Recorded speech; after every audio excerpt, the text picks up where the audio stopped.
7 Days Film Contest, každý určitě dobře zná, a kdo ne, tomu to ráda připomenu. 7 Days Film Contest je soutěž sportovních filmů, a to rovnou ve 3 kategoriích.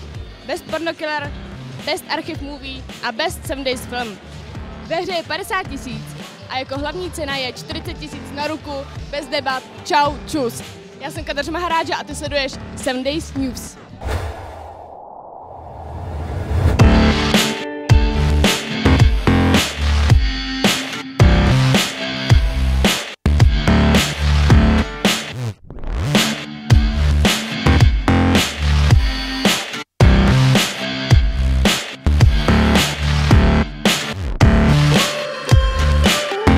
Dneska tady mám prvního porodce u sebe. Je to český velmi dobrý kameraman, Jan Basec-Střítežský. A mě by zajímalo, na co vy se budete zaměřovat při hodnocení videí?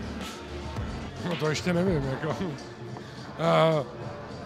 Já se jenom trošku bojím, aby to nebylo jenom obrazová záležitost. Já bych chtěl, si myslím, že jde trošku vždycky o příběh, že nejde jenom o to udělat ty nejhezčí, nejexpresivnější, nejzajímavější záběry, ale aby tam bylo něco zatím.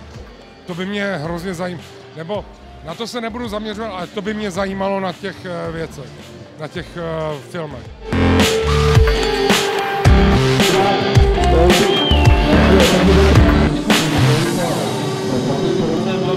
Je fakt dobrý, když si tam dáte ten příběh, když se nad tím zamyslíte, dáte tam nějakou tu story, protože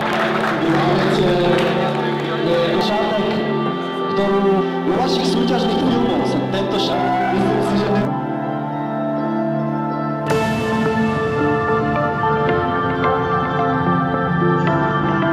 Kluci, do jaký crew patříte vůbec?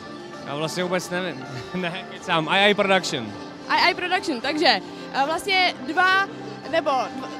jedny z nejlepších českých skaterů teďko teda má pod palcem II Production. Je to tak? No, já bych to spíš specifikoval, že my máme pod palcem aby bylo jasno. Dobře, takže je to Maxim Habanec a Martin Peck. Kluci, slyšela jsem, že budete na sněhu. Pane bože, cože? Na snowskateu? Hrozný omyl, prostě to budou kokosy na sněhu, já vůbec nic nebudu dělat, ale pokusím se podat ze sebe to nejlepší. A máte s tím, kluci, nějaké zkušenosti vůbec? Já mám sníh rád, je výborný a už jsem na snowskateu jezdil, takže určitě uvidíte zajímavé věci. A ty jsi na něm jezdil už? Já jsem tam nikdy nestál, takže uvidíte taky zajímavé věci. Na držku, než jakoby něco zajímavého. Tak to se moc těším, díky kluci. 7 dní. 7 dní. Přesně 7 dní mají soutěžní crew na to, aby natočili, sestříhali, pocukrovali a vypimpovali svůj soutěžní film.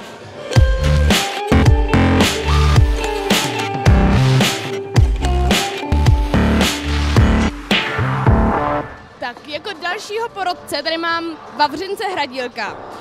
My ho moc dobře známe, protože byl porodcem již i minulý rok. Je to tak. No, já jsem teď úplně byl překvapený, když jsem zjistil, že jsem dokonce předseda.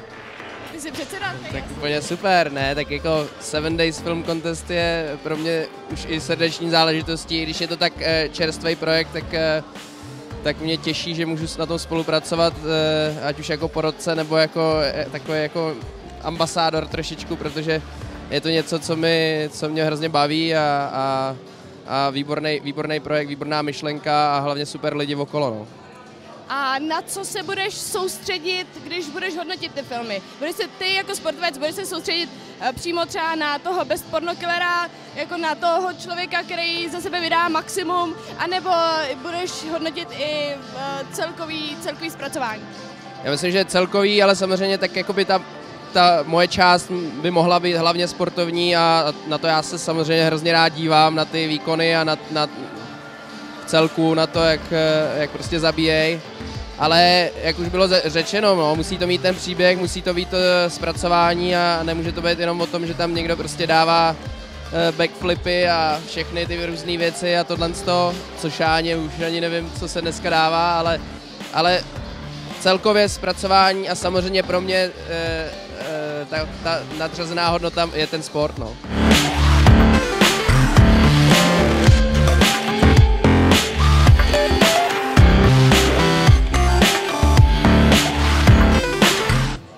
kluci, mám tady další crew, která se jmenuje Fake House. Fake House.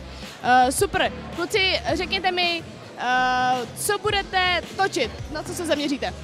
Hele, my máme street show, takže taneční show se zaměřením na příběh nějaký. A nebojíte se toho, že třeba minulý rok zvítězil taneční film, že třeba si řeknou porotci, a co kdyby jsme letos dali vítězství někomu jinému, nebojíte se toho?